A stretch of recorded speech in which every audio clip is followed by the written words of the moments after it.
we'll guide you through how to set up ClickUp email integration in just a few easy steps. If you find this helpful, consider subscribing and liking the video. First, open ClickUp on your website and log into your account. Once you're in, click the More option and click App on the left-hand sidebar. In the Integrations list, locate Email and click on it.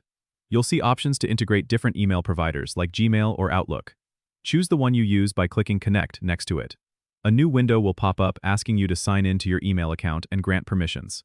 Simply follow the prompts to authorize ClickUp to access your email. Once you've completed the authorization, you'll be redirected back to ClickUp, where you should see a confirmation message that your email integration is active. With this setup, you can now send and receive emails directly in ClickUp. To test it out, go to any task in ClickUp. Click on the Comments section and you'll notice an email icon. Click that, and you can draft an email right there. Enter the recipient's email address, type your message, and hit Send. Your email will be logged in the task's comments for easy tracking.